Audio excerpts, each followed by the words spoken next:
up here, Dad.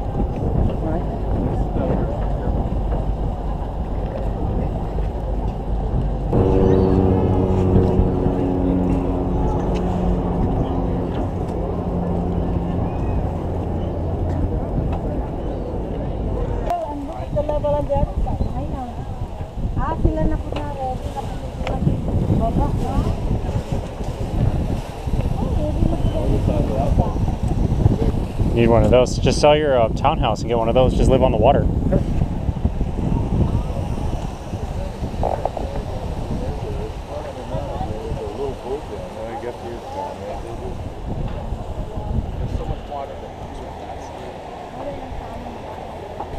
Check out that face mask. You know, in China, I was trying to buy one of those. You know what my dad calls it? What? A welder's mask.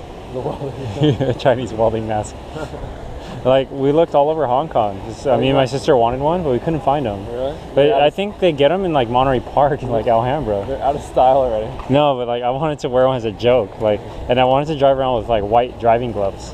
My cousin friend, she was over. She like once she knocked on the door in LA with like the full mask on. Yeah. I'm like, who the fuck is this?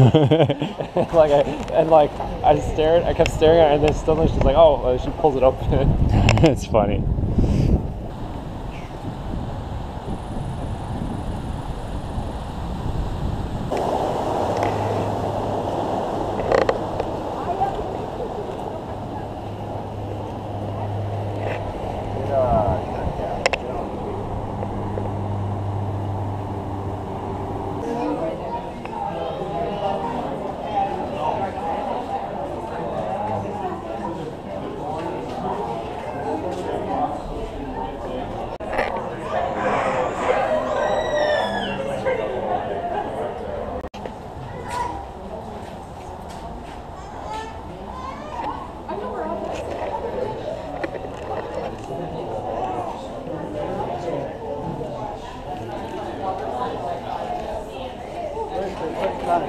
I'm not sure. I'm gonna take a look down here. Did you see that?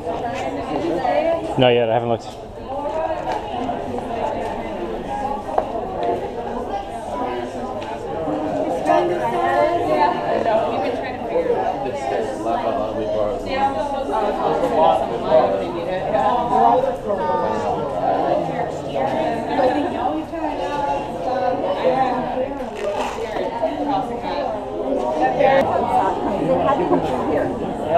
And nobody's seen it. And this guy just comes in and says, they're all saying it.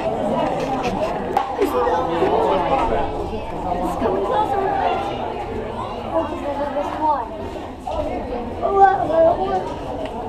Look, these windows are awful.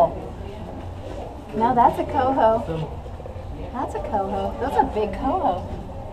So far, those are all coho. Let's see what else we got over here. Yeah, that's coho. That big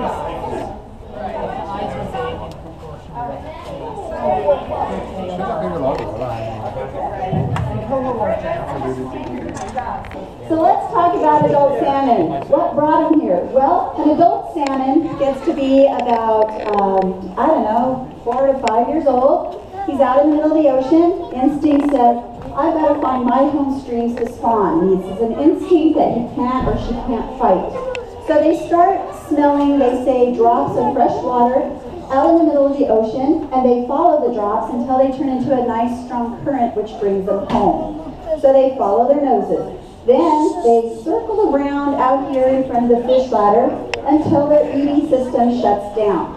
So a salmon getting ready to start its spawning phase will not eat again for the rest of its life. It's going to focus all of its attention on getting to spawning grounds and spawning. So that's what's going to happen. Now after that process takes place, they enter the fish ladder and they go through the first 17 steps really rapidly.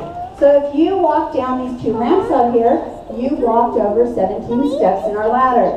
Then this is the 18th step. The reason the fish just stop and hang out here is because this is the first all freshwater step in the ladder.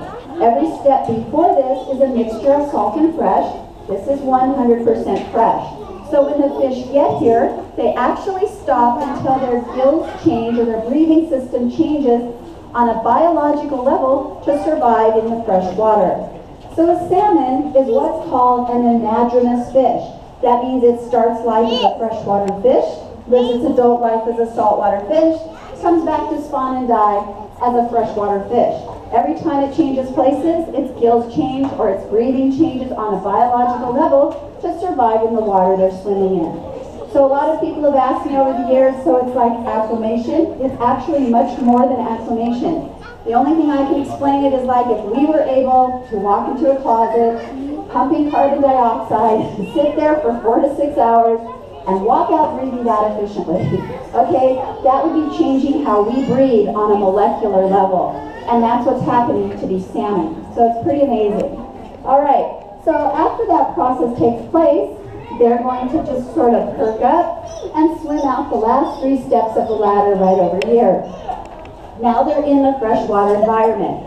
Now, the reason they look like these photos right here, okay, I have to move back and forth.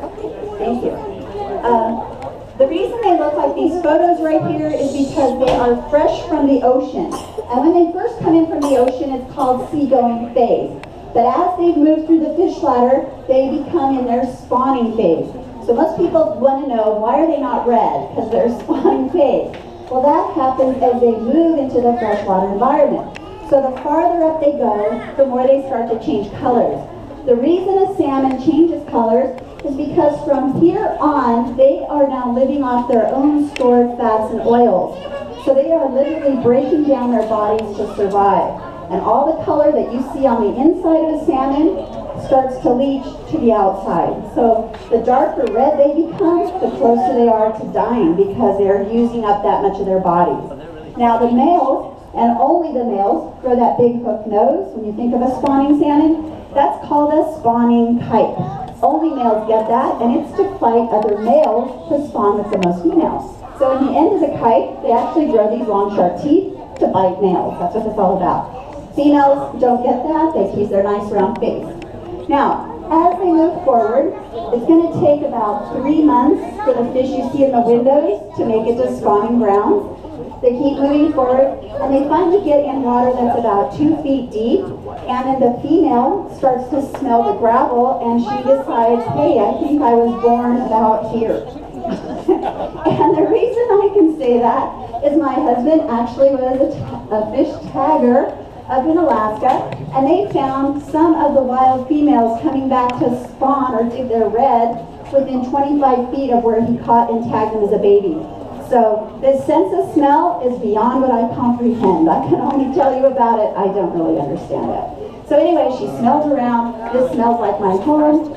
She then lays on her side, digs her tail fin into the gravel, digging out a hole about this big, called a red. R-E-D-D. That's her nest. See, they just lay there till they change. So anyway, so she's digging her nest. Now, if there's any males in the area, they're going to see her doing this behavior, so then he knows she's ready to lay eggs. So the male will swim over and say hello to the female salmon by hitting her into the bottom of the riverbed as hard as he can. And the reason he has to do this is to get her attention, so that she knows he's ready to spawn with her. Because she's so busy digging a red, she didn't see the fighting or the males, just dig a red.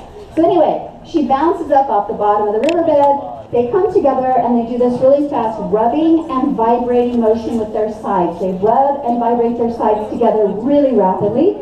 That stimulates the eggs and milk to fall into the red. And then he's going to veer off, patrolling the area, keeping off invaders. She's going to move forward, dig her tail fin in the gravel again. The gravel will kick up, float down, and protect that first set of eggs, keeping them nice and safe.